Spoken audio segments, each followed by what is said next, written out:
Okay, we'll go ahead and get started here. We were going to wait until 4:45 and then do the formal presentation at 4:45. I'm sorry, 5:45. And but with a full crowd here, we'll go ahead and get started. And then if we have to run through the process in additional time, we can do that. So first off, I want to just thank you all for being here. The City Hall project for the city of Willmar has been something that's been on the books for a long, long time. This is not something that just started yesterday. If you go back to, I believe, 2005 was the first time that I actually was involved in a conversation where we were looking at where should the new city hall be, what should it look like, those types of things. And those conversations happened. We looked at that time. We looked at the Christensen building. We looked at Garfield School. And we looked at some other freestanding locations back at that time. And no decision was made at that time, and it never got to the point where it is today, where we actually were looking at sites and those types of things. So fast forward to 2017, in June, July timeframe, when the budgets were being prepared for 2018. And at that time, money was put in the budget. $8.5 million was put in the budget, and that was to cover a new city hall and a community center. And those could either have been co-located or they could have been independent sites themselves.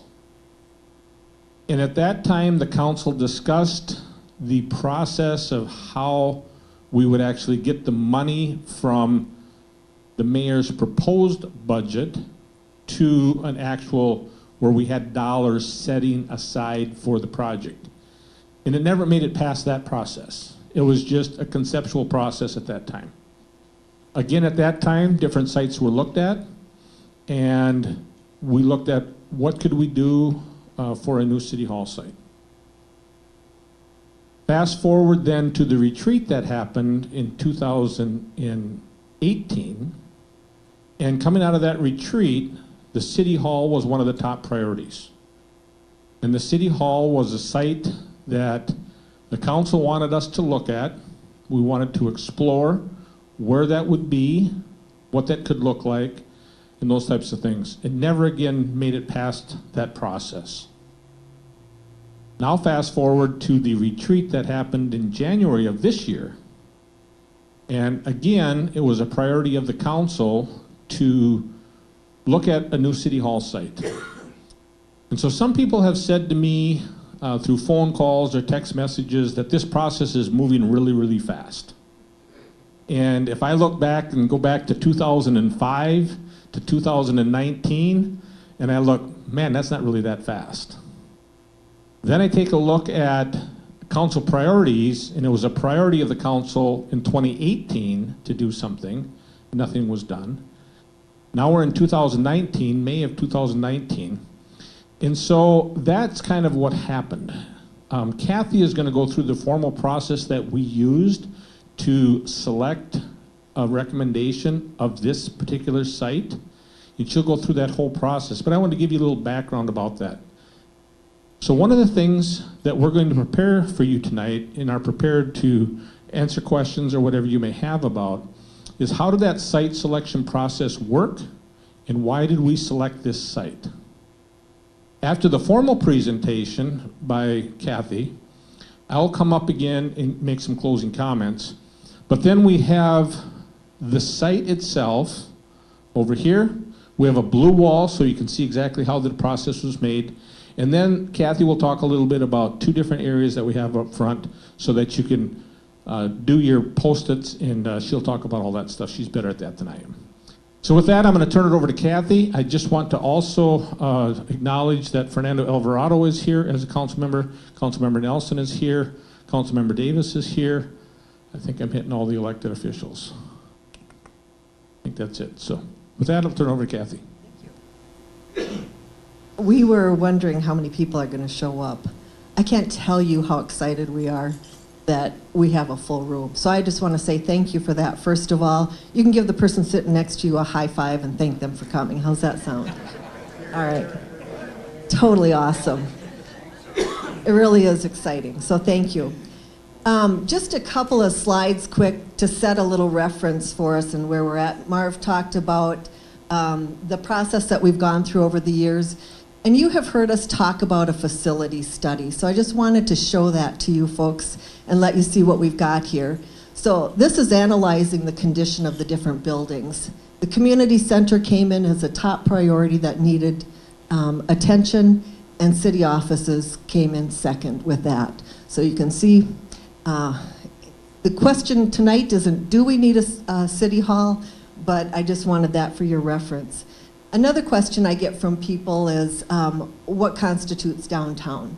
So if we look at this slide, you can see that downtown goes from 1st Street to Highway 12. We've got 7th Street and then Minnesota. So the sites that we looked at all fell within this area, okay? That is our definition, the city's definition of downtown. So as Marv indicated, in January of this year, we created the City Hall Task Force, and I just want to recognize the people who have been serving on that committee. I've been serving as the chair, Julie Osmus has been the vice chair, and then Sean Meskey and Fernando Alvarado as the council members, Mayor Marv Kelvin, Administrator Holland, and City Planner Sarah Swedberg. So that's what we started out our original meetings with. And it grew from there as we needed more content and more specific information. So we invited the Public Works Director, Sean Christensen, Finance Director, Steve Okens, Fire Chief, Frank Hansen, Project Manager, Kurt Heim, our assistants, administrative assistants, Janelle Summers and Megan Fickema. And then we also brought on, once we realized that we were talking about the fire station site, we brought on 2 firefighters that were identified by Chief Hansen to join in the conversation, those being Robert Stone and Corey Thorson. So the question is, what's your preferred site? I actually asked that as a rhetorical question. But I bet if we pulled 8 people from this room today, that we would have different answers, maybe 6 different answers, maybe 8 different answers. So what's the chance that we would have everybody come to agreement on one site? That's a situation that we found ourselves in as a council. Everyone had different ideas on where the city hall should be located. And believe it or not, we all felt very strongly about the site that we thought was the right one, right? So, how do we set those strong feelings aside and come together to make a final decision? The current and past councils have been battling over this for years. It's time that we come together and do what's right for the city. So, as the chair, I asked myself, what process can we follow to help each of the members on the task force set aside their preconceived ideas and build consensus for this location, or for a location?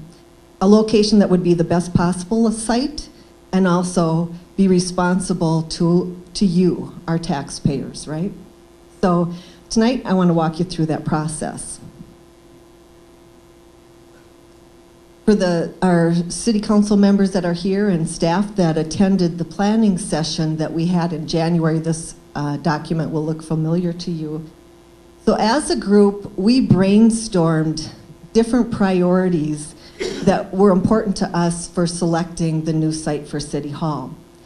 As a task force, I wanted to make sure that we honored the work that was done at the council retreat. So this information was incorporated into our first step of the process, and it really became the foundation for us to make our decision.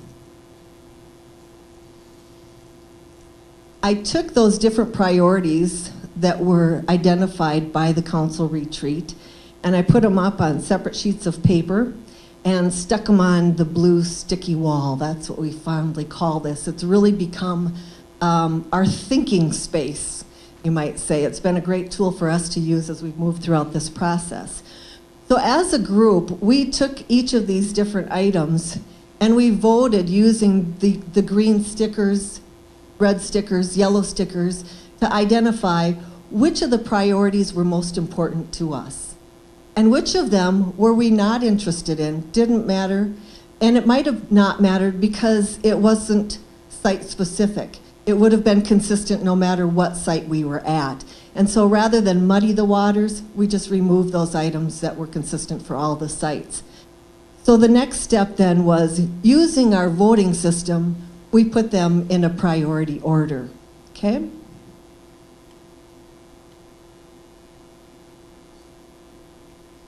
So again, you can see that the dots were used for us to be able to identify those priorities. Then the next step that we wanted to do was to brainstorm quantitative information so that we could evaluate each of the sites. We wanted to be intentional about this process, and we didn't want to take a step forward, say, you know what, we need some more information, so let's have staff collect this information. Now we have to sit and wait. Now let's ask staff to go out and get this. So as a part of the process, we said, for each of these priorities and quantitative information, what do we need staff to get for us so that our next meeting would be very productive? So some of the things that we asked them to obtain for us was certainly cost information. What's the cost to acquire the property if the current owner is interested? And that was a question we needed to ask, right? Is the owner interested in selling the property? Then if there was demolition that was needed, what would that demolition cost us? The cost of the T1 line, you wouldn't think that's any big deal, but it was identified as $125, $125, I wish, $125,000 to bring the T1 line into a site. But not a slight thing. Then we also wanted to take a look at the property taxes that were being paid on that site, because that is a cost to us as a city in lost revenue. And if it's a $20,000 annual property tax revenue for us, you multiply that times 10 years, that's $200,000. Now you multiply that times 50 years without any appreciation in that property, right? And we're talking $1 million. So that's substantial, and we wanted to take that into consideration. Then we also wondered if it was at the current City Hall site, we would have costs to relocate our employees. What would that run? A couple of other items that were not necessarily cost related, but what was the parking available or the potential parking on that given site? And then we knew from work that had been done previously that we were looking somewhere around 20,000 square feet. If we did 2 stories, could we fit a 10,000 square foot building on that site with ample parking? I want to recognize the work that staff did because they were very efficient in obtaining this information for us, so we were able to move forward. So the next step, after we took those dollar amounts that staff gave us and we plugged it into our blue sticky wall, and we're able to take a look at that quantitative information. The next thing we did was take a look at some qualitative things, and that would be, what is the visibility? Is it someplace that's highly visible? How easy is it to get there from a traffic point of view? And what is the traffic flow like at that particular site?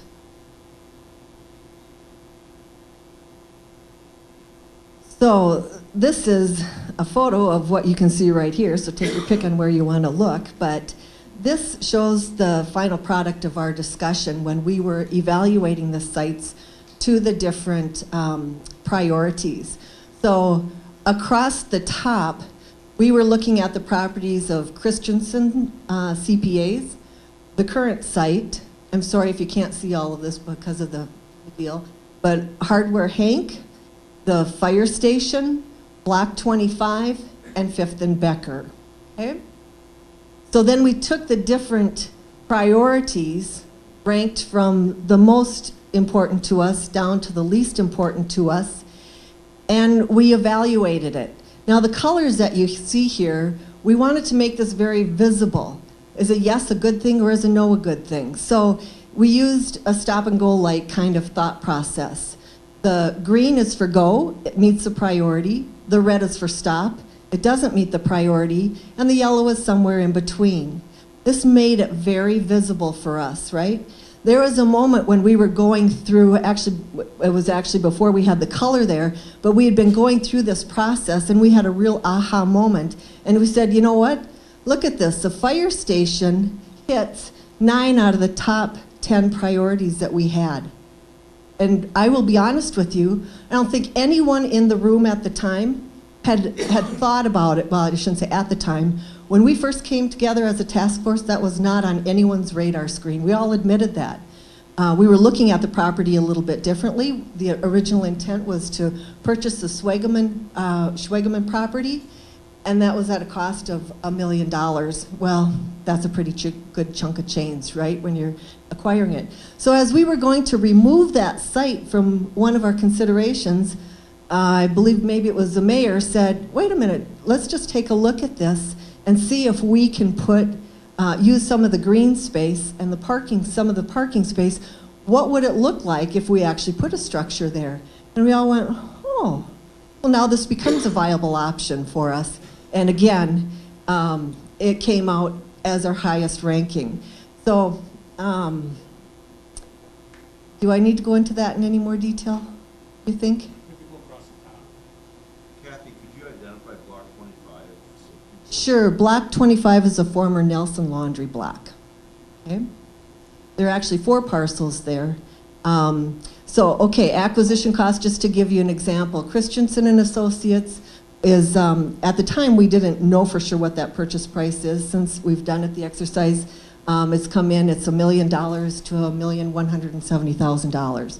So you can imagine that when we saw that price tag, that one didn't work so well for us, okay? Then we also looked at Block 25, and at the time we were looking at that, the site was not, it was for sale, but folks couldn't agree on a price. They couldn't get us a price for it. Since then, that's come in at $100,000, but one of the 2 owners is not interested in selling, so we took that one off the chart, okay? Then 5th and Becker, this is a smaller parking lot. If you think of the lot that the City Hall is on and just go east, that would be 5th and Becker. To build there, we would have had to go up at least 3 stories, and we felt that that would be very inefficient. We wanted something no more than 2 stories high, and so we took that one off the table. I got sidetracked here. I was talking about the dollar amounts, wasn't I? So the current site, of course, we own City Hall, so there would be no cost involved with that, so $0 there. And the green sticker, the Hardware Hank building at $400,000. The fire station, $0. Again, we talked about the price tag for Block 25 and that only part of the property is for sale. And then Block 25, or excuse me, 5th and Becker, the city already owns it, so there would have been no fee for that, okay? Do you want me to walk through any more of this? And actually, we'd love to have you, after the presentation, come up and really take a close look at all of these. So maybe for the sake of time, you get the idea of the exercise that we went through. Is that fair? Okay. So when we realized that the fire station was emerging as our top choice, we thought it would only be respectful for us to meet with Chief Hansen and the firefighters. So Mayor Kelvin, Councilmember Osmus, and I met with them, and we had a really great meeting. I think I was here about 2.5 hours. Most of the folks were probably here for 2 hours, and a very good discussion. But we wanted to share with them what our process was, our thought, our logic, and also to be able to understand from them what their concerns might be. What do they see as the pluses and the maybe not so excited to see this happening? So we used that information. We had a couple of sheets of notes that we took for them, and we used what they provided to us as information and went to the next step, and that was to create a SWOT analysis. I don't know if you're familiar with the SWOT analysis, but in that you look at the strengths, the weaknesses, the opportunities, and the threats, or I called it the challenges, just because sometimes it's easier to think of them as challenges rather than threats. And in the process of us going through that, I just put up a couple of posters and said, here's some stuff to start generating ideas. And so it goes from building features to utilities. Stormwater was one of the items we identified as a concern. And then we also wanted to take a look at all of the different departments within the city. So how do we interact, and is that going to affect things positively or negatively? And are there things that we need to take into consideration as we do that? So again, the purpose of the exercise to do the SWOT analysis was to be very intentional, very thoughtful, and vet out the weaknesses and the challenges of this site. And we also wanted to explore what the strengths and the opportunities might be, as we would use that really kind of as a launching place to gather some good information.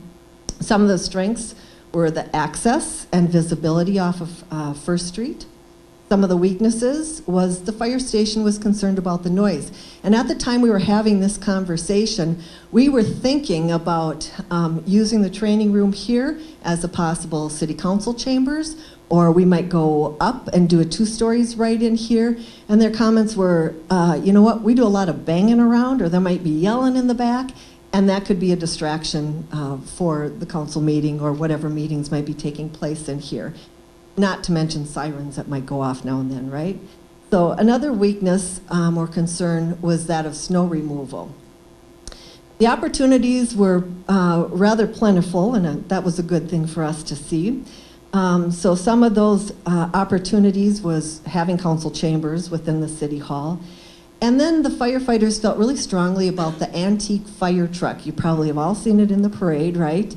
And they have wanted to have that showcased for a long time. And this provides an opportunity for us to somehow incorporate that into the site some way.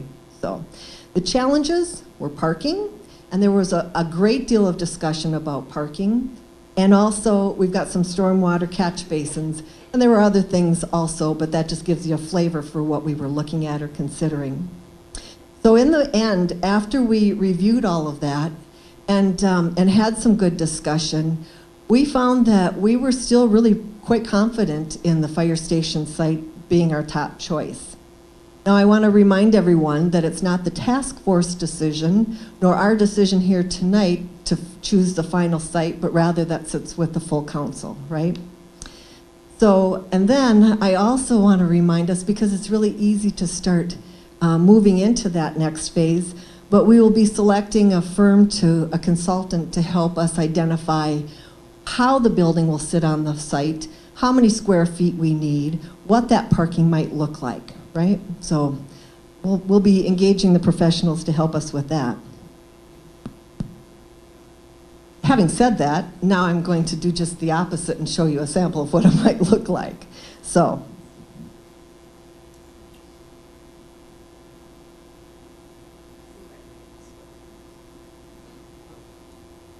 just to get some bearings, we've got First Street, Minnesota 2nd Street and Trott Avenue. You're sitting right here in the training room. This would be the front of the fire station, and there's a wash bay that goes right in here, okay?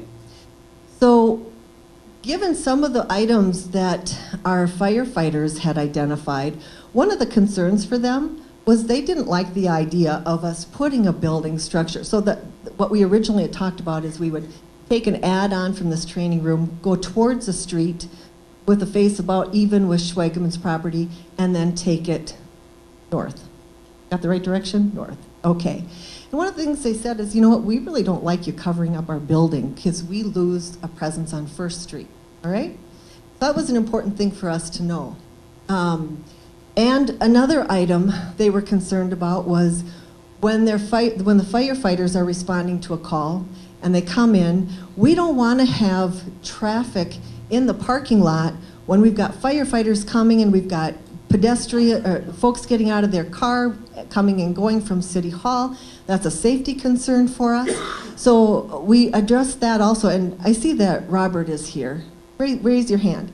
I want to tell you that it was his design after our meeting. He went back home and thought about it, and he came up with this example for a layout. So I want to give credit where credit is due. It wasn't, I'd say it was my brainchild, but I'm not that good, so. But if you see here, we've put City Hall, I guess I could be using this, up in the corner, and instead of using the green space for the building, we're going to put the parking, well, this example is putting the parking right here for the general public. So they can come in off of First Street and the general public can go right into the parking lot. Then on the back side, this existing parking, we actually can refigure that space. Sarah Swedberg is our city planner, and she is a GIS expert. This woman can do miraculous things in a very short period of time. She's got a software program where you can map out the area, and it can tell you how many parking spaces are there for the most part. And so we'd like to reconfigure that space, and we think that we can get 3 rows of parking in there if we move it a little bit closer to the sidewalk and take advantage of a little bit of that space. So we would have employee parking right in this area here.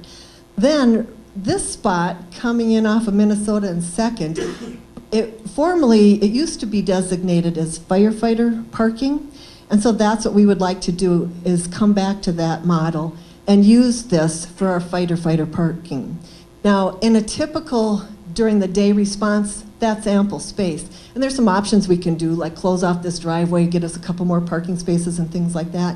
But one of the things that came up is if there's not enough parking here, why not use some of Second Street, whether you block it off or you do some angle parking or whatever, but that would give us additional spaces as well. When the fire truck leaves, they come out of out this way, and they go to the north to Trot Avenue and then up to First Street because they want to use the stop and go light, right? So this space here is really open for us at that period of time. So maybe there's something that we can do, an alarm, a sign, or something that would say there's a fire call in progress, give people a heads up, but we would be able to use this area. So that alleviated our safety concerns in regard to folks coming in and not wanting to mix our firefighters. That's not to say they don't drive safely, by the way. They are safety conscientious, right? So, but anyway, this is an example of a 10,000 square foot building, so we are pretty confident that the footprint will fit. We are making back up in the space here what we would otherwise lose by having the building positioned in the parking lot where it's at right now. I'll note for you, there are a couple of other things that were identified in the SWOT analysis, and one of them is a tree. And our tree lovers, right? Trees are important to folks, but this one is a very special tree. We probably are not, I wasn't aware of this tree until we started this conversation. But back when the Berlin Wall fell and people were able to leave and their country and come here, we had some visitors that came, some teachers that came over from West Germany, and they enjoyed their time so much that they wanted to give a tree as a remembrance of their presence here. And so that tree is right outside these doors, and we want to be able to honor that and respect that. It's too large, we believe, to move it.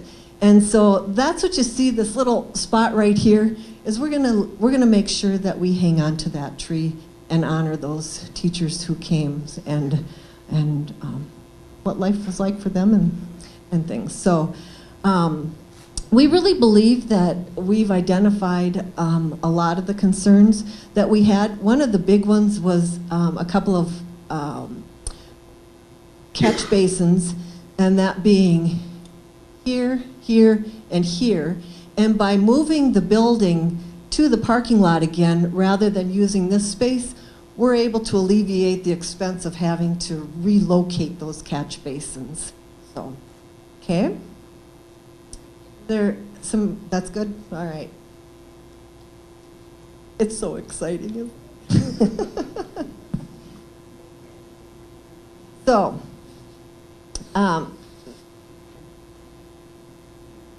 that is the presentation that we have.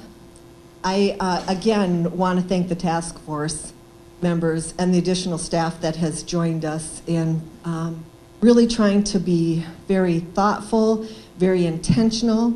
We feel that we were very methodical and fact-based in our analysis of the different sites and in our selection for the fire station as our final recommendation.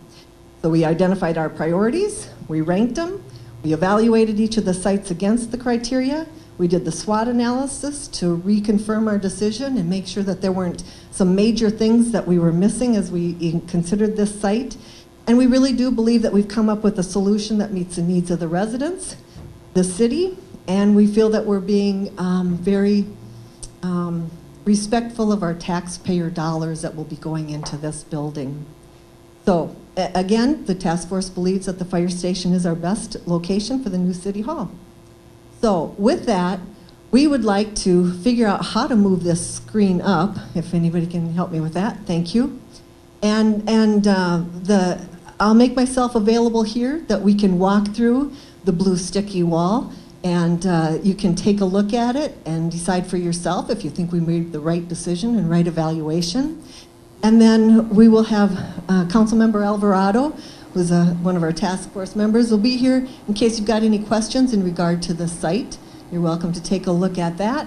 And then we've got the, instead of blue stickies, we've got the yellow stickies here and pens for you. What we would like you to do is to give us your feedback.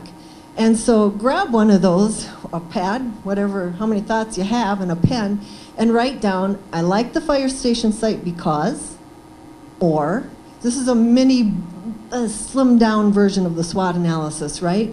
Or, I'm concerned about the fire station location or site because, okay?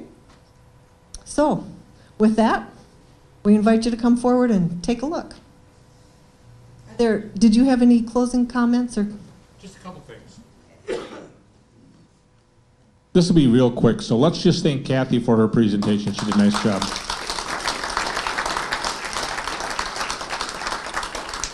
So we have our task force members here. Sarah Swedberg, Ike Holland, our city administrator. Fernando Alvarado is here. I know that Sean Meskey will be coming shortly. He had another meeting he had to be at. So we will be up here just milling around, so if you have questions for us, again, the preferred site and the recommended site on behalf of the task force is that we consider the City Hall site for the next piece for our City Hall location. So thank you for being here. Thank you for the opportunity. And come up and have conversations with us one-on-one. We'd appreciate it. Thank you. Come on up, Mike.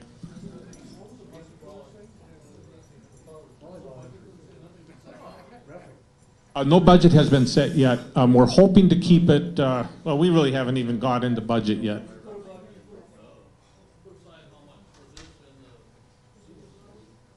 When I put the budget together in 2018, 2017, I'd put in the budget 8.5 million. We would need to do bonding, and the council would need to make those decisions. Nothing's been made that way.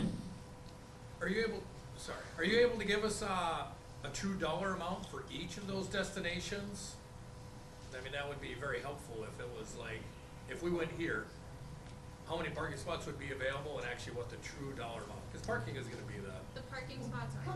Come on up and, really it's gonna be better if you just come up and have the one-on-one conversations. I mean, otherwise we're gonna sit here and people are gonna just be going back and forth and back and forth, so. Thank you very much.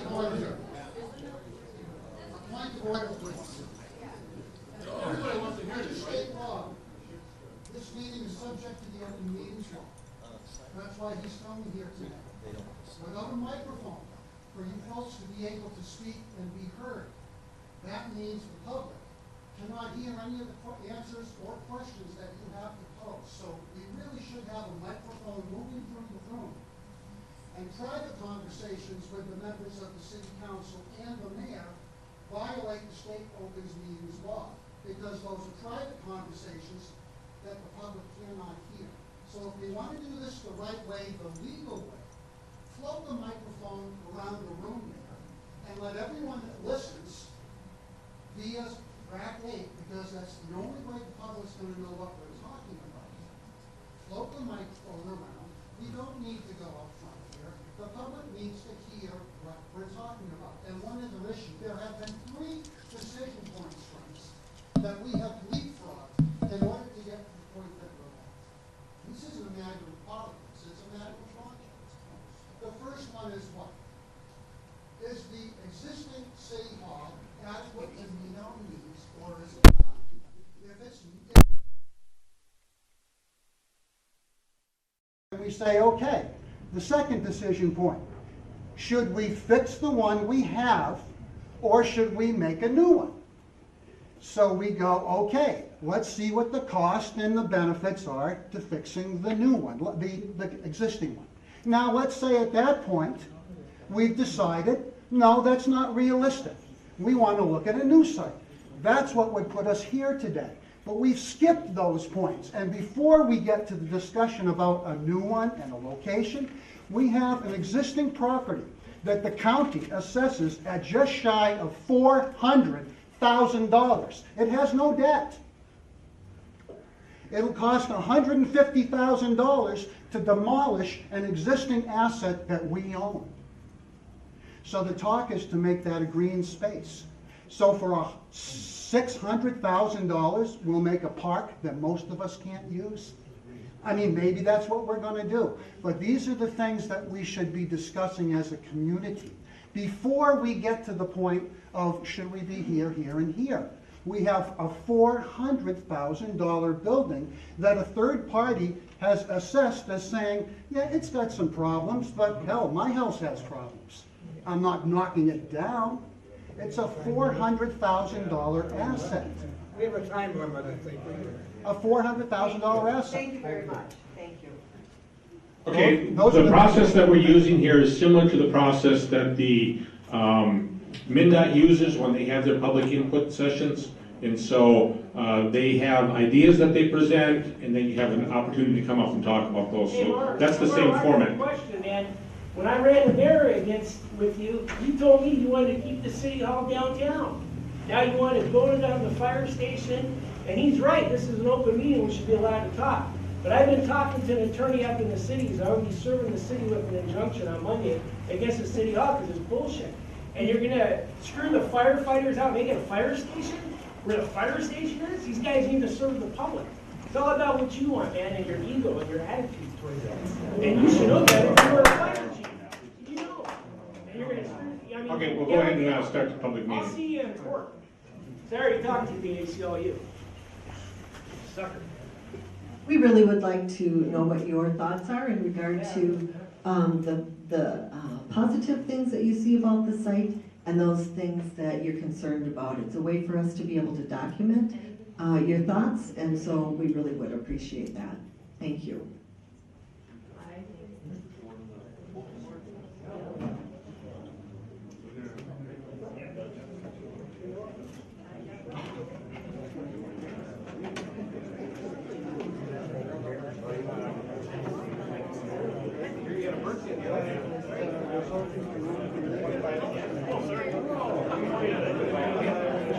I just